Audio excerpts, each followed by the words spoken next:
गिरा दिया और तुम मेरे घर में टाका डाल रहे हो। चलो चलो चलो निकल जाओ मेरे घर से। जब देखो तब वही मार काट वाली बताती रहती है। मैं तुम्हारे लिए हर कीमत चुकाने को तैयार हूँ।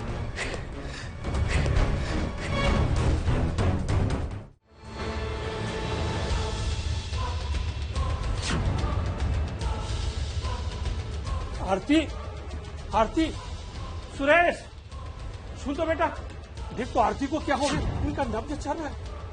देख देख तो गाड़ी देख। फिक्र मत कर बेटे, तुमको कुछ नहीं होगा। अभी तुमको हॉस्पिटल लेके चलते हैं। अभी जाते बेटी हॉस्पिटल। क्या बोल रही हो? तुम बोलना चाहती हो? मुझको समझ में नहीं आ रहा।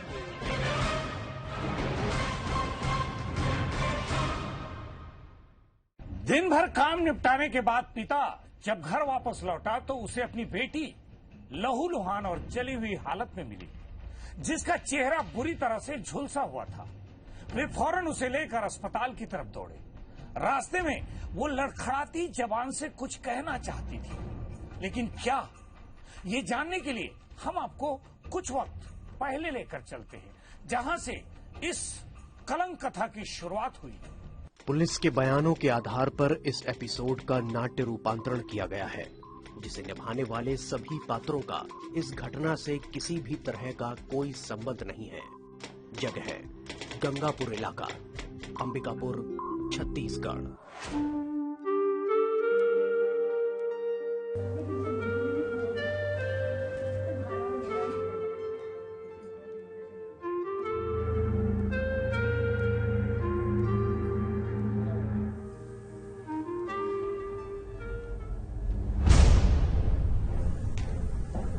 सारा दिन टीवी के सामने बैठे रहती हो, घर का भी कुछ काम कर लिया करो। रुकिए ना मम्मी। ये क्या वही मार काट वाली सीरियल? मम्मी ये मार काट वाली सीरियल नहीं है, इसमें सच्ची कहानियाँ बताई जाती है। देखो तो मार काट ही बता रहा है, इसकी बीवी, उसके साथ उसकी लड़की का अपहरण, इसमें तो वही सब बताता है। मम्मी तभी तो पता चलता है कि आखिर देश में हो क्या रहा है। तुम नहीं सुधरोगी। रुको मम्मी, अभी पता चलेगा आखिर उस लड़की को किसने मारा। ये लड़की ना पागल हो गई है।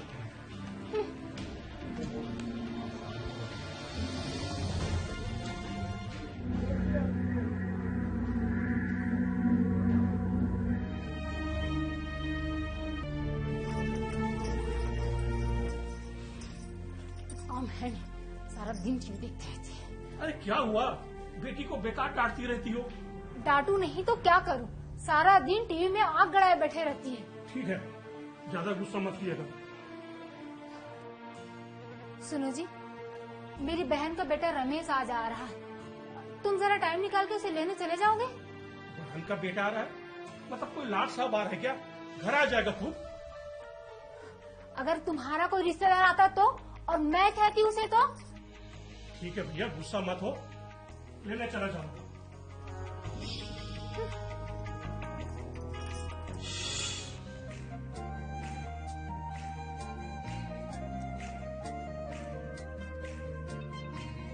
सुनती हो?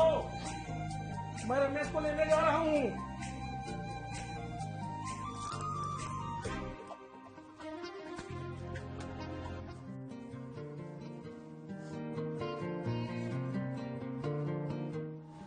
अब तक नहीं आए। मौसा जी है कहाँ? कब से इंतजार कर रहा हूँ उनका।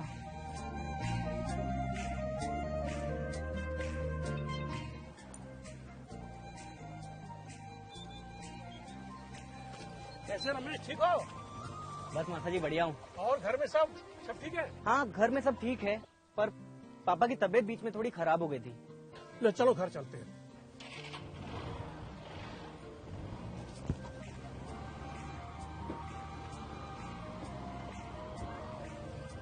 आने में कोई तकलीफ तो नहीं हुई? नहीं मौसा जी, सब ठीक से पहुँच गया।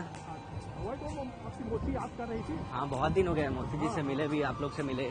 रमेश आरती की मौसी का लड़का था और वो अक्सर आरती के घर आया जाया करता था।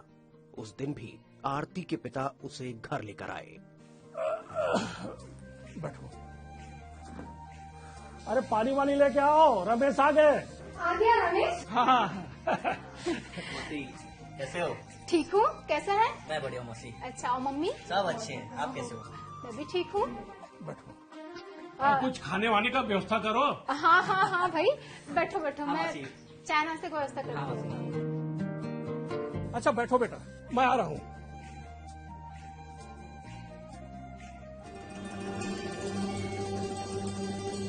अरे वाह रमेश, तुम आ गए। कैसे हो? क्या बात है, बड़े अच्छे लग रहे हो। हम तो बढ़िया है। अरे आरती, तुम भी कोई कम ब्यूटीफुल थोड़ी लग रही हो। हाँ, वो तो मैं लगती ही हूँ। तुम बताओ, कोई लड़की वड़की पसंद तो नहीं कर ली ना? अरे नहीं यार, कहाँ कोई लड़की वड़की, अब तक तो कोई नहीं। अच्छा, मतलब तुम अब तक ऐसे ही घूम रहे हो? अभी तक कोई पसंद ही नहीं आई। अच्छा, कोई बात नहीं, मैं देखूंगी तुम्हारे लिए कोई अच्छी सी लड़की। हाँ हाँ बिल्कुल देखना, पर अपने जैसी ही देखना। हाँ हाँ बिल्कुल देखूंगी, मुझसे भी अच्छी तुम्हारे लिए।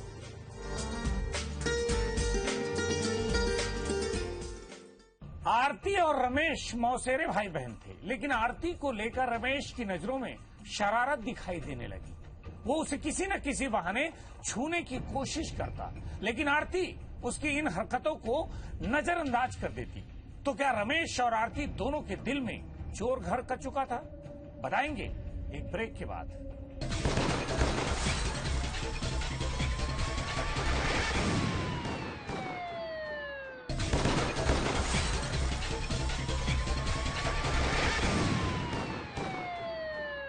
क्या इरादे लेकर आरती के घर आता था रमेश? वो किसी काम से अंबिकापुर आता था या फिर उसकी नजर कहीं और ही थी? और आरती भी उसकी अटपटी हरकतों को क्यों बर्दाश्त कर रही थी? मम्मी, मैं मार्केट जा रही हूँ। हाँ हाँ ठीक है, तो जरा जल्दी आना। हाँ हाँ, मैं जल्दी आ जाऊंगी। सुन जी? और रमेश को भी साथ ले जा, घर में अकेले बैठा बैठा बोर हो रहा है। हाँ हाँ, मैं साथ लेके जाती हूँ।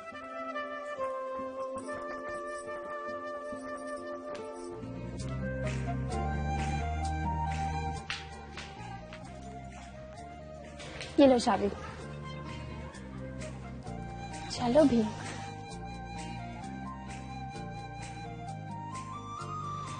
आरती और रमेश के बीच क्या खिचड़ी पक रही थी, इसके बारे में परिजन बिल्कुल अनजान थे।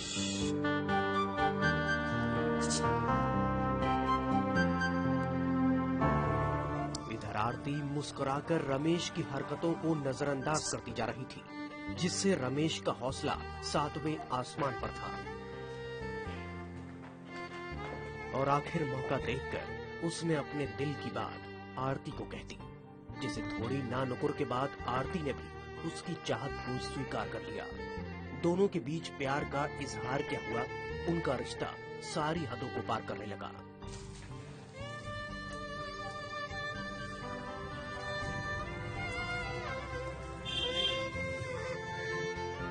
कोई देख लेगा, क्या कर रहे हो? कोई नहीं। नहीं नहीं, मुझे बहुत डर लगता है। अरे कोई नहीं है।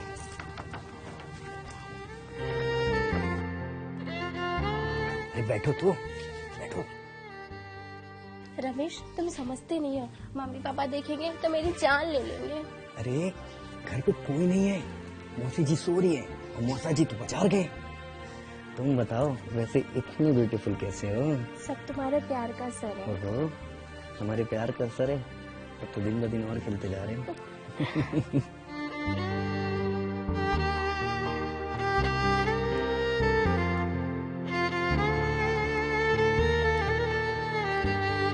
लेकिन ये दोनों उस काले सच से अनजान थे, जो इन्हें ये सब करने की इजाजत नहीं देता।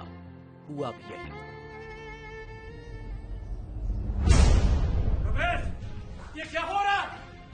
तुम मेरे घर में आकर मेरे घर में डाका डाल रहे हो? चलो निकल जाओ मेरे घर। मैं तुम्हें बाद में देखूंगा। चल मौसा जी मेरी बात चलो निकल जाओ मेरे घर से। मेरे घर से निकल जाओ। मौसा जी मेरी बात तुम सुनिए ना मौसा जी। तुम मेरे घर से निकल जाओ, मेरे घर से निकल जाओ। क्या हुआ? क्या हुआ? ऐसे क्यों मार रहे हो मुझे? ये ही नाक पाल रखा है घर में, इन्होंने मेरा नाक कटा दिया। चलो खुद ले जाओ, तो मेरे घर से निकल जाओ। चलो मौसा जी मेरी बात सुनिए, मौसा जी। निकलो मेरे घर से निकल जाओ। देखना फिर निकल जाओ मेरे घर। क्या हो गया? कुछ तो मुझे बताइए आप। चलो बताता हूँ। अब इसे क्यों डांट रहे हो? चलो तो पहले। सुनिए तो सुनो, ये तुम्हारे लड़के ने नाक कटवा के रख दिया। आप ये क्या कर रहे हैं? जवान लड़की को कोई इस तरह मारता है? अरे मारू नहीं तो क्या करूं? इन्होंने मुझे कहीं मुंह दिखाने लायक नहीं छोड़ा है। आपको कोई गलतफहमी हो गई होगी। ये कोई गलतफहमी नहीं हुआ है। और हाँ सुनो, आज के बाद तुम्हारा भतीजा रमेश दिखा ना तो उसको याद टुकड़े टुकड़े करके रख दूंगा, समझ गई? पापा मैं रमेश से प्यार करती हूँ। क्या कहा तुमने? मैं रमेश से प्यार करती हूँ। और सुनो, आज के बाद ये लड़की बाहर नहीं जाएगी और कोई बाहर से मेरे घर में नहीं आएगा, और कोई अंदर आया तो उस दिन से तुम्हारे खैर नहीं, समझ गए?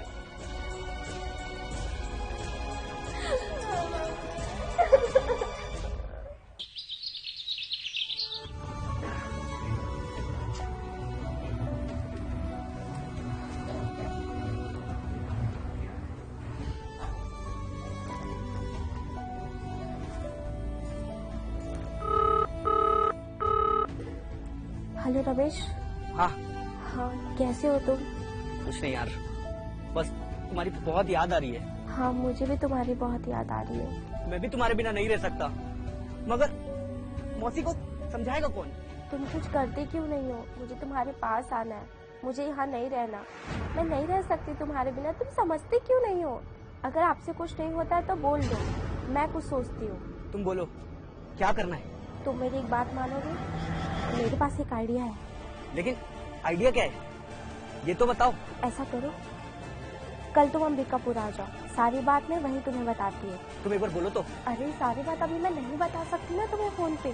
ठीक है, मैं कल अंबिकापुर आ रहा हूँ। Okay bye. ओके।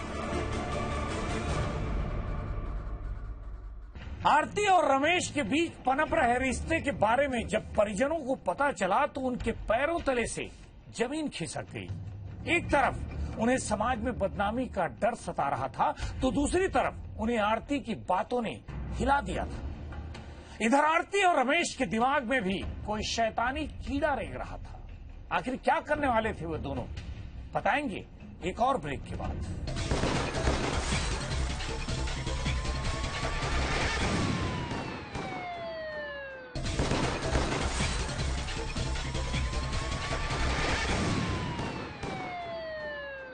आरती और रमेश के बीच पनप रहे रिश्ते का भांडा फूट चुका था, जिसकी वजह से उनके परिजनों ने उन पर बंदिशें लगा दी। लेकिन इसके बाद भी दोनों अपने रिश्ते को कोई मुकाम देना चाहते थे, और उन्हें यह भी पता था कि यह सब उनके लिए इतना आसान नहीं होने वाला है।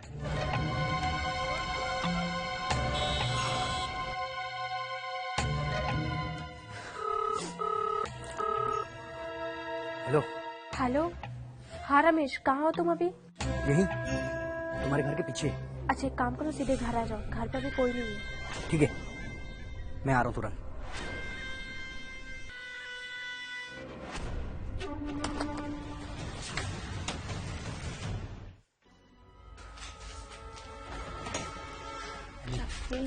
मैं तुम्हारे बिना नहीं रह सकती। मैं भी नहीं रह सकता तुम्हारे बिना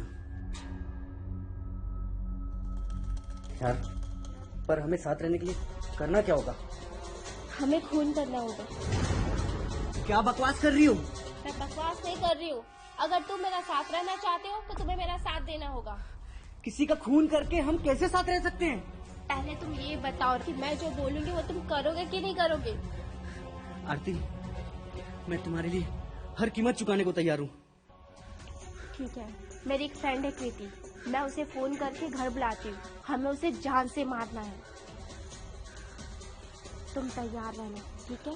जान से मार।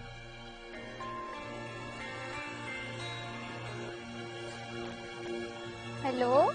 हेलो कृति, क्या कर रही हो तुम? बस ऐसे ही बैठी हूँ, ठीक हूँ। अच्छा सुनना, तू अभी मेरे घर आ सकती है क्या? मेरे घर पे कोई नहीं है। प्लीज यार, अब इतने नखरे क्यों कर रही है? आ जाना, बहुत जरूरी काम है मुझे। प्लीज कृति आ जाना। क्या हुआ, अचानक ऐसे क्यों बुला रही है? सुनना, तू कुछ मत पूछ, तू सीधा मेरे घर आ जा, ठीक है? फिर बात करते हैं। हाँ चल ठीक है, इतना जिद करी तो मैं आती हूँ। हाँ ठीक है, जल्दी आ जाओ। सुनो, मैंने उसे फोन कर दिया है, वो आती होगी। तुम जाके छुप जाओ और तैयार रहना ध्यान से। चलो यहाँ छुप जाओ।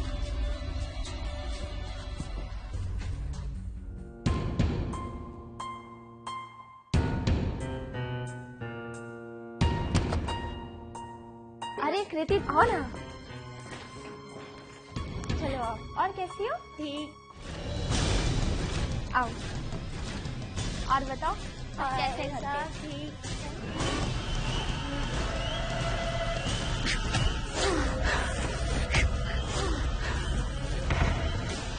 मारो रमेश, उसे मार डालो। वो मर जाएगी ना तो कोई भी नहीं आएगा। छोड़ना नहीं, उसे प्यार से मार डालो। आरती, ये तो मर गई। अब इसकी लाश का क्या करना है? तुम रुको, मैं इसका चेहरा बिगाड़ने का इंतजाम करके आती हूँ।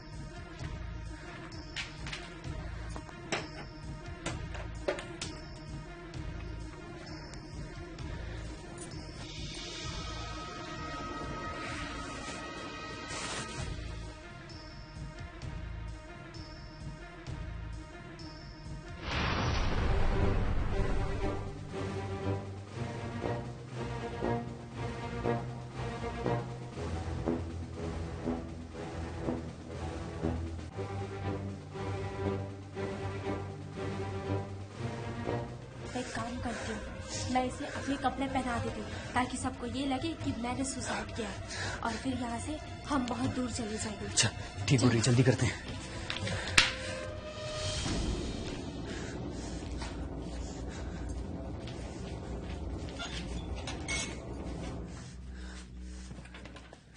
लगाई थी, पर कपड़ा उसका चेंज किया हुआ था। अपना कपड़ा मतलब अब मेरी बहन वाला वो पहन ली थी और मेरी बहन को पहना रही थी अपना वाला।